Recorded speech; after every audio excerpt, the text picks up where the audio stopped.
Каде имате најголем напредок? Можам со сигурност да кажам економија, инфраструктура, образование, дипломатија.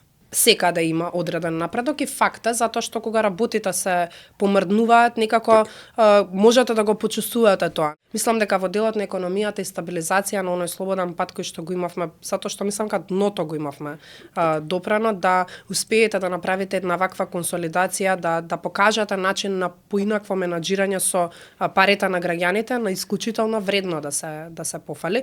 Дополнително во делот на образованието, мислам тоа беше една состојба во која што на вистина сите се срамевме како може од година во година, 5 години поред истото да се повторува, да нема децата учебници на време, да имаме најразлични состојби, да се случат едни такви чудни нови образовни стратегии и модели кои што сакаат да се воведат.